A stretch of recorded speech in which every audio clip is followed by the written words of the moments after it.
آپ قطعاً اس بحث میں نہ پڑیں کہ اللہ نے کس کو کتنا دیا ہے، کب دیا ہے، کیوں دیا ہے، وہ بڑا بے نیاز ہے۔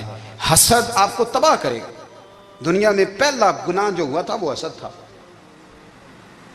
ابلیس نے حضرت آدم سے حسد کیا، کہنے لگا میں بہتر ہوں، سرداری اس کو مل رہی ہے، یہ تو اللہ کو پتہ ہے نا کس کو دینی ہے۔ اور دنیا میں پہلا قتل حسد کی وجہ سے ہوا۔ حابیل قابیل کے درمیان حسد کا معاملہ تھا، خاتون کا نکاح اس سے کیوں ہو رہا ہے، مجھ سے ہونا چاہیے۔ حسد تباہی کرتا۔ آپ یقین کریں، یعنی دکاندار کے سامنے دوسری دکان پڑتی ہے اور پریشان ہو جاتا ہے، وہ کہتا ہے میرا کیا بنے گا، لا حول ولا قوت الا باللہ العلی العظیم، یعنی تیرا کیا خیال ہے کہ تیرے حصے کی روٹی وہ کھا جائے گا، اتنا چھوٹا دل، یعنی تیرا موقف یہ ہے کہ تیرے حصے کا نصیب اس تک چلا جائے گا، یہ تیری خواہش ہے۔ ایک دوسرے کی کمزوریاں بیان کرنا، اس کا تو مال ہی ناقص ہے جی، اس کے تو پاس ہی کچھ نہیں، یہ تو کمزور لوگوں کا طریقہ ہے۔ میرے رسول کریم علیہ السلام گزر رہے تھے، پت جھڑ کا موسم تھا، خزاں کا موسم تھا، درختوں کے پتے جھڑ رہے تھے، صحابہ کو ساتھ لے کے حضور گزرے اور ایک درخت کی ٹہنی کو پکڑ کے حضور نے ہلایا۔ صحابہ فرماتے ہیں کہ چھم چھم اس کے پتے گرے، زمین پر ڈھیر لگ گیا۔ حضور نے فرمایا دیکھا تم نے کیا ہوا؟ حضور ہاں۔ فرمایا کتنی تیزی سے پتے جھڑے ہیں، صرف تنا رہ گیا ہے اور خالی ٹہنیاں رہ گئی ہیں، کوئی حسن بچا ہے؟ حضور نہیں۔ تو نبی کریم فرمانے لگے جو حسد کرتا ہے نا اس کی نیکیاں بھی اسی طرح جھڑ جاتی ہیں، اسی طرح۔ اور ایک جگہ حضور فرمانے لگے جس طرح راکھ لکڑی کو آگ کھا جاتی ہے، جس طرح لکڑی کو آگ، جب آگ کھا جائے تو پھر لکڑی کو لکڑی نہیں کہا جاتا، راکھ کہا جاتا ہے، کوئلہ کہا جاتا ہے، اس کی اصل باقی یعنی اسے کھائی جاتی ہے۔ تو حضور علیہ السلام فرمانے لگے جس طرح آگ لکڑی کو کھا جاتی ہے، فرمایا اسی طرح حسد نیکیوں کو کھا جاتا ہے، نیکیاں رہتی نہیں۔ حسد کرنے والے کے پاس نیکیاں یعنی ان کی اصل شکل موجود، کبھی بھی حسد نہیں کریں۔ اللہ کی تقسیم ہے، جس کو چاہے جب چاہے جتنا چاہے عطا کرے۔ اور چوتھی بات میرے بھائی، کبھی بھی بغض نہ پیدا کریں۔ بغض والے لوگ بے سکون رہتے ہیں۔ بہت ساری کمزوریاں ہمارے اندر ہوتی ہیں نا، پھر اللہ ہماری روزی تو نہیں نہ بند فرماتا، یہ تو نہیں کہتا کہ زمین سے نکل جاؤ۔ اگر یہی والا معاملہ ہو جو ہمارا ہے کہ شادی پہ اس نے میرے ساتھ برا سلوک کیا تھا، اب ساری زندگی بغض رکھنا ہے، اگر یہی معاملہ فرشتے اللہ کی بارگاہ میں کہیں کہ یا اللہ اس نے فلانے دن شراب پی تھی، اب اس کو زمین میں نہیں رہنے دینا، نظام زندگی چلے گا؟ تو اگر اللہ ہمیں معاف کرتا ہے تو ہم بندوں کو معاف کیوں نہیں کرتے؟ آپ یقین کریں اتنی لمبی عداوتیں، اتنا لمبا حسد، اتنا لمبا بغض، اتنا لمبا۔ حدیث میں نے پڑھی، میں حیران رہ گیا۔ میرے نبی کریم علیہ السلام نے فرمایا اپنی بیوی سے کبھی بغض نہ رکھنا، اگر اس کی ایک بات ناپسند ہو تو اسے چھوڑ کے وہ بات دیکھو جو تمہیں پسند ہے۔ میں اس حدیث کو پڑھ کے سوچنے لگا کہ کیا بیوی کا بھی بغض رکھتے ہیں لوگ؟ اب حضور نے کہا ہے تو اس کا مطلب ہے لوگ بیوی کا بغض بھی رکھتے ہیں۔ اب اس پر استدلال کر کے مجھے کہنا پڑے گا کہ سسرال والوں کا بغض بھی رکھتے ہیں، کہنا پڑے گا کہ بھائی کے سسرال والوں سے بھی بغض رکھتے۔ اس حدیث کی روشنی میں سمجھا کہ لوگ بھابھی کا بغض بھی بغض رکھتے ہیں، بغض، ورنہ عادتیں تو ہماری بھی کئی بری ہوتی ہیں۔ اگر عادات ایک وجہ بنے اختلاف کی تو عادتیں تو ہماری بھی کئی بری ہیں، لیکن ہم اپنی بری عادتوں سمیت اپنے آپ سے پیار کرتے ہیں، اور سامنے والے کی ایک بھی عادت بری ہو تو اس سے بغض رکھتے ہیں۔ بغض نہ پیدا کریں۔ میرے نبی پاک علیہ السلام نے فرمایا کچھ چیزیں تمہارے دین کو مونڈ ڈالیں گی، تباہ کر دیں گی، کاٹ دیں گی۔ حضور کون سی؟ فرمایا حسد، تکبر اور بغض، یہ تمہارے دین کو تباہ کر دیں۔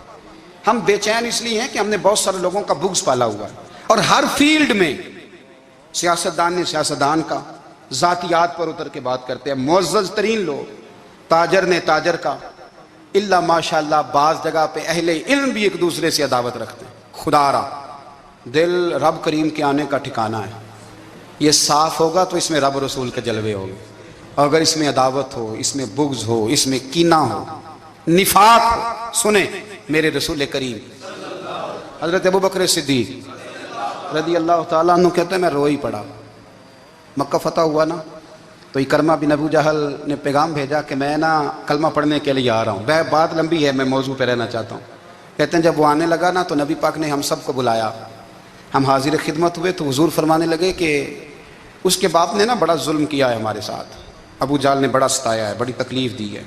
آپ مجھے بتلائیں کہ وہ ایک دفعہ کسی شادی پہ بحث ہوتی ہے بیوی کے بھائی کے ساتھ، پھر ساری زندگی اس بیچارے کو معافی، وہ 10 دفعہ گھر آتا ہے معافی مانگنے پر سوال ہی نہیں پیدا ہوتا، میں ہو مجھے ہی کہہ دیا، یعنی پھر مجھے ہی کہہ دیا آپ نے، اور میری شان میں بے ادبی، اور پھر میں معاف کر دوں؟ توبہ توبہ توبہ، یہ کیسے ہو سکتا ہے؟ میری ناک نیچی ہو جائے گی، اور آپ نے مجھے کہہ دیا، سوال ہی نہیں پیدا ہوتا۔ اور یہ رونا میں اکثر ہوتا ہوں کہ شادی والے دن داماد صاحب کا زیادہ دماغ خراب ہوتا ہے۔ جب چھوٹی سالی کی شادی ہوتی ہے نا، اس دن اس کو بخار چڑھتا ہے، کوئی اس کو کان میں کہتا ہے تیری عزت نہیں کر دے، اس دن اس کا دماغ خراب ہو جاتا ہے، بچے اٹھا کے نکل آتا ہے، وہ بیچارہ سسر منتیں کر رہا ہوتا ہے کہ تیری مہربانی آ جا، یہ عزت کرا رہا ہے۔ تو میں نے کہا احتجاج کر کے جو عزت کرائی جاتی ہے وہ عزت نہیں ہوتی۔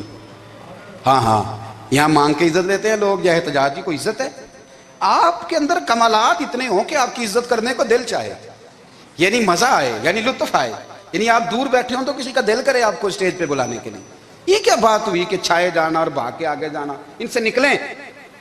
اکرمہ بن ابو جال کلمہ پڑھنے کے ارادے سے آ رہے ہیں، حضور علیہ السلام نے صحابہ کو بلایا۔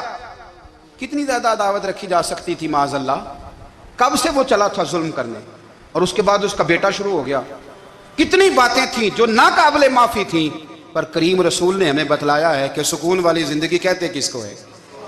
جب سب لوگ جمع ہو گئے تو حضور نے فرمایا بھئی وہ کلمہ پڑھنے آ رہا ہے، اس کے باپ نے ظلم بڑے کیے ہیں، پر میری نصیحت یہ ہے کہ اس کے سامنے اس کے باپ کو برا نہ کہے، خبردار کوئی اس کے سامنے کوئی بات نہ کرے۔ اب وہ کلمہ پڑھنے آ رہا ہے، مطیع ہو کے آ رہا ہے، بان کے آ رہا ہے۔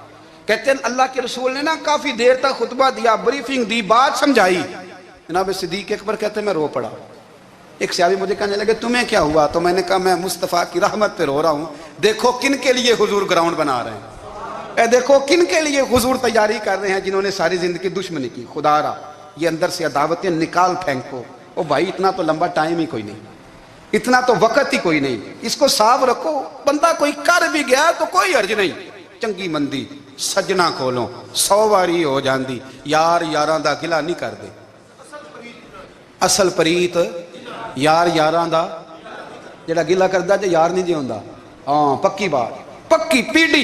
میرا ایک سنگی مجھے آ کے آنے لگا فلانی جگہ بندہ یہ بات کر رہا تھا، میں کہ تو اوتھے ہی سیں سوندا سیں، تم ہی نال ہی سیں، میرا تو سجن بات سن ہی نہیں سکتا۔ چنگی مندی سجنا کولوں 100 واری ہو جاندی، یار یاراں دا گلہ نہیں کر دے، اصل پریت جنہاں دی۔ ہاں جو بندے پھر ہوتے اس طرح کے، ان کے لیے بھی میاں صاحب نے کہا ہے، ان کے لیے بھی میاں صاحب نے کہا ہے، ان کے لیے بھی آپ نے بات ارشاد فرمائی ہے۔ آپ نے فرمایا چنگا ہویا لڑ نیڑیوں چھٹا، کتے عمر نہیں لنگی ساری، بے قدراں دی یاری کولوں توبہ لکھ لکھ واری۔ او چنگا ہویا لڑ نیڑیوں چھٹا، کتے عمر نہیں لنگی ساری۔ جو اس طرح کا تھا نا شکوے کرنے والا، بغض رکھنے والا، فرمایا بے قدراں دی یاری کولوں توبہ، یعنی لاکھ تے لاکھ کنے ہو گئے، یعنی 2 لاکھ واری توبہ کی تھی انہوں نے، گنی نہیں جا سکتی جتنی میاں صاحب نے توبہ کر دی۔ بے قدرے دوست، بے قدراں دی یاری کولوں توبہ لکھ لکھ واری، چنگا ہویا لڑ نیڑیوں چھٹا، کتے عمر نہیں لنگی ساری۔ تو مہربانی کریں، ایک تو اگر آپ مطمئن رہنا چاہتے ہیں تو کبھی کبھی نا مست ہو کے ذکر الہی کریں، مست ہو، وہ والا ذکر نہیں جس میں آپ موبائل بھی دیکھ رہے ہیں اور کہانیاں بھی۔ میرے سامنے کو بندہ جمعے والے دن یا تقریر کے درمیان تسبیح لے کے بیٹھ جائے تو میں اس سے پوچھتا ہوں تو دو کام ایک ٹائم جی میں پہ کرنا ہے؟ میری بھی بات سن رہے ہو، تسبیح پڑھی تو ممکن ہی نہیں۔ تسبیح تو تسبیح ہے، جب وہ ہوگی تو پھر کوئی اور کام سوال ہی نہیں پیدا ہو۔ ایک تو ذکر کریں محو ہو، دوسری بات حقیقت کا سامنا کریں۔ آپ اگر مطمئن رہنا چاہتے ہیں تو حقیقت پسند بنیں۔ تیسری بات حسد چھوڑ دیں، دوسروں کو ڈسکس کرنا چھوڑ دیں، آپ یہ دیکھیں کہ اللہ نے مجھے کیا کچھ دیا، اس پہ راضی رہیں۔ اور چوتھی بات عداوت چھوڑ دیں، سینے میں کینہ چھوڑ دیں، آپ کی زندگی مطمئن ہو جائے گی، آپ خوشحال رہیں گے۔ وہ جو آپ لفظ کہتے ہیں نا کہ میں بور ہوں، میں پریشان ہوں، اس سے آپ نکل آئیں گے۔ اللہ ہمیں محبوب کی غلامی میں زندہ رکھے، غلامی میں موت۔